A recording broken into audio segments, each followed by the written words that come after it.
Hello, middle school parents. Welcome to Curriculum Night. This is done a little bit differently, and I miss you all being in my classroom and seeing all your faces. But I'm glad we can have this experience virtually and do this in a new way. So welcome. I hope you're enjoying being on your couch, maybe in your pajamas, relaxing at home watching this. But if you have any questions after this presentation, feel free to email me and let me know, and I will help you find an answer. So if you don't know me or I haven't met you, my name is Miss Bekermeier, and I am your child's math teacher. I'm super excited to be teaching our middle schoolers again this year. So we're going to go ahead and jump into the PowerPoint presentation. I will have an attachment of this PowerPoint, especially if it's a little bit hard to see with the lighting. So feel free to look at the attachment to the email for this PowerPoint presentation. So a few things, please refer to a handout that I would give you in class, but it will also be attached to the email.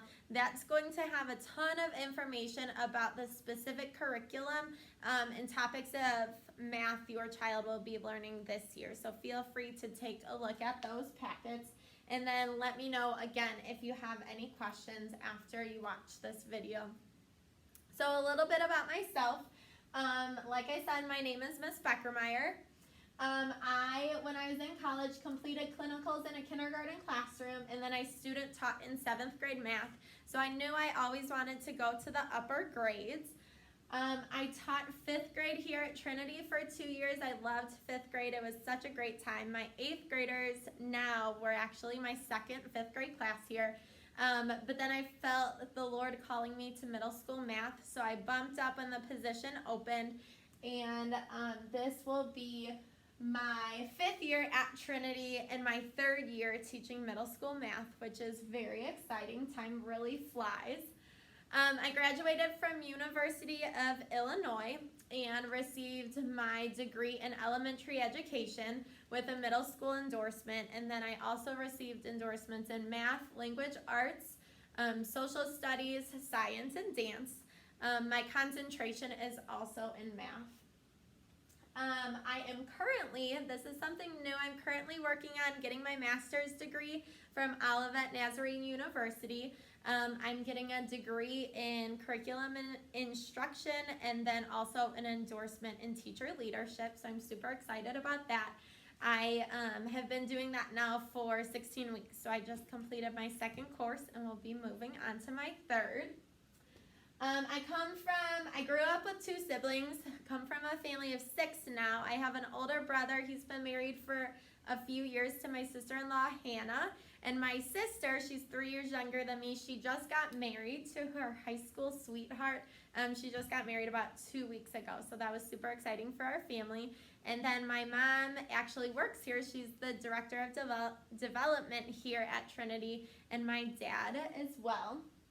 And I am an aunt, which I love being an aunt, to my sweet niece named Emery. She's about a year and a half. And then I will be an aunt of 2 nieces in December. My sister-in-law is pregnant, so I'm super excited to meet my 2nd niece in December. You guys know that I'm a school teacher here, and I'm also a dance teacher. I teach at a studio called Southwest Synergy in Tinley Park once a week. In the evening, so I've done that. This is my 5th year there as well. At Trinity, I coach cheer here, I teach ribbon dance, I lead student council, and choreograph the school musical, the middle school musical. So I love being involved at Trinity. I love seeing what your students are passionate about and attending things that they love to do. I love to see them in their element outside of the classroom. This is a picture of my family from my sister's wedding. So we have everyone there, my new brother-in-law, my sister-in-law, my brother and sister, and my parents, and then my sweet niece. And these are 3 pictures of my niece Emery. Here we're at a lake. This is Easter, and then this is her holding the ultrasound, which is super sweet. Some things about my teaching philosophy. I'm extremely passionate about teaching and watching my students grow academically, socially, and spiritually. It is important to engage my students in their learning and teach specifically to their needs, and because of that, we do pacing classes here in our math department, and so I'll explain that a little more later when we talk about curriculum. I desire to use assessments to see where my students are at and see if we need to go back and teach in a new way. I strive for my students to master content while having fun with learning. One goal I have is to help them grow and develop in their character. Another goal is to encourage them to seek Christ in all they do and to be who He's called them to be. And then I believe reflection is important for students and teachers to see how things can be done differently next time. I believe it's super important to reflect on what we've done and see how things can be changed or things that went well, and different ideas like that. I'm going to skip, this is 8th grade Bible. You'll see that in a different video. 8th grade information. So I'm going to jump to curriculum at the end for specific grade levels. So if you are a parent of siblings, you can kind of fast forward this to the end. The end will have different information in it based on their grade level. But homework, tests, and quizzes, my policies run the same throughout middle school. So for homework, students will have homework almost every night except for Fridays. I believe that this is necessary for math as it's important for them to practice. Math is a lot of repetition of steps, and so they need that practice. I don't love to overload them, especially because I know a ton of students have their extracurricular activities, but I do think it's important to practice. A lot of them are able to get a majority done in study hall, which is a great option for them. Math tests come at the end of every chapter, and then I do quizzes or quick quizzes, usually every Friday or every other Friday to kind of test where they're at. Homework and quiz corrections. They may correct any homework assignment, any quiz assignment. Homework assignments are a lot of times graded for completion because I believe that homework is where you practice, where you find your mistakes, and then you're able to perfect it for the quiz or the test. So that's for homework. They can correct homework though if it's graded for an actual grade. They can correct that homework for half credit. Same thing with a quiz. They can correct for half credit. It needs to be completed on a separate sheet of paper for those corrections. Quizzes are always open note as well, so they are able to use their notes on that. Test corrections. Students may only correct a test if it's a 75% or below. So they need to be ready and prepared to take that test, and that's why I have that policy in there. So, but if they have a 75% or below, they'd probably meet with me. We'd look at the test, see what they're not understanding, and then have them correct that test. Late work needs to be turned in the day of or the day after an unprepared is given. So if they receive an unprepared for not having their homework, they need to have that late work in the next day. Points may be deducted if it's not. All graded work is handed back every Tuesday. So especially for my 6th grade parents, this is new. You're probably used to your Friday homework folders or Friday graded work folders in 5th grade. And in middle school, you don't always see those papers come home. So please note, I hand back graded work every Tuesday. So if you would like to see your students' graded work, check their binder, ask them to show it to you. But if something's graded, test, quiz, homework from the week before, they will receive that on Tuesdays. All corrections are due that following Friday. So if graded work is given back on Tuesdays, then the papers I gave back, if the students want to correct any of those papers, they're due back to me on that Friday. And then materials, make sure to be prepared for class.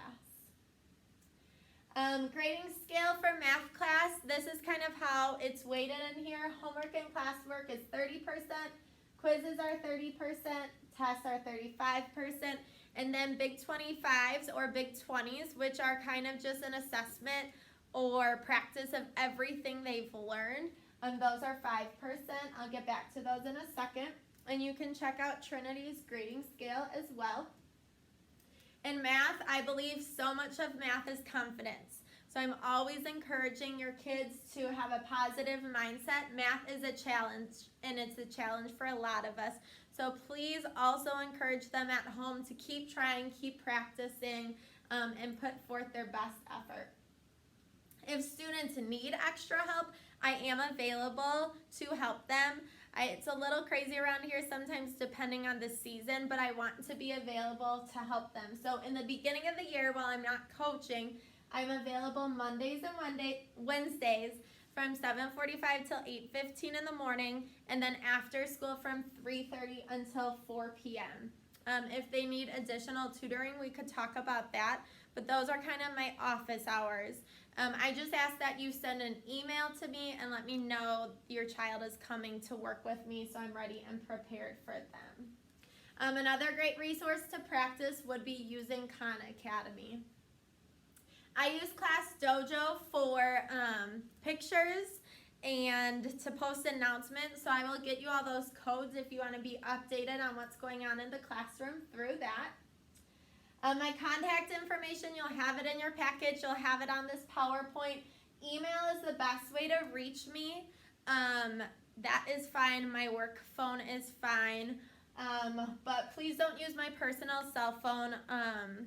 Just stick to work phone and email if possible. And I will do my best to respond to you in 24 hours, but if for some reason I don't, feel free to send me a reminder email or like, hey, did you get this? I'm totally okay with that. Sometimes I may miss something. I always have an open door policy, so if you need anything, please feel free to come on in and ask me. I would love to help you out. If you need a conference with me in the beginning of the year, also please let me know. I'd be happy to chat with you. Handouts to make sure that you look through those paperworks. That's going to help you learn and go through everything that I talked about in this presentation plus more. So check those out. All right, a little bit about curriculum. So for 7th grade, as you all hopefully saw my email, we have split the 7th grade group this year for math. A few reasons for this. As students get into the pre-algebra courses, algebra courses, we really want to meet their needs and differentiate in the classroom. And with a more challenging math curriculum, we thought it was in the student's best interest to split the class. And so that is what we're going to be doing. Again, just to reiterate from that email, for 7A, if they have math, pre-algebra 8th period, they will have me the whole time. If they're in 7B, which is pre-algebra 9th period, they will have Mrs. Overall from Monday, Wednesday, Friday, and then I will teach them on Tuesdays and Thursdays. And again, this was just because of my tight schedule and things like that. But I'm super excited for Mrs. Overall to be on board. She's endorsed in middle school math. She's excited to teach it, and she's a great teammate to have. So I'm excited to teach with her for those 7B students. So for pre-algebra, we'll be getting your students ready and prepared for Algebra 1, which is exciting for them in 8th grade as they'll be taking a freshman level course in 8th grade. Algebra is one of my favorite courses to teach, and so I'm excited to jump into pre-algebra with them. In your packet, that was an attachment. You can see all the different things we'll go through this year, meeting those state standards, topics on the number system. We'll be doing a lot of equations, lots of two-step equations, multi-step equations, and expressions, different functions and graphing. This year in pre-algebra, they'll have a big geometry unit. So when we get to about chapter 5, chapter 6, they will be memorizing about 20 different formulas. So they'll hear me. We'll start early. We'll be making note cards, but we do a solid geometry unit in pre-algebra. And then statistics and probability as well. So for this course, they do need their calculator. All of them have had it the past week or two. So that's been great. They should bring a red pen to class, a pencil. Your students are really on it. But as I always talk to them, it's hard to have math at the end of the day, so I need their full focus, which they're great at doing. and we'll continue to persevere through pre-algebra.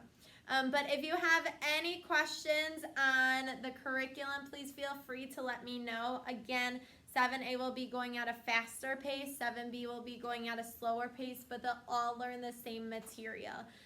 So just really meeting their needs in those classes, and they're extra small, which is great that Mrs. Overall and myself can really work closely with the students and really challenge them and push them a far way. So again, I'm super excited to spend another year with your students. It was a blessing to teach them last year. I'm excited for another year with them this year and then their 8th grade year as well. So thank you for watching this video. If you have any questions, please don't hesitate to let me know. And I am excited for an awesome year. Have a great night.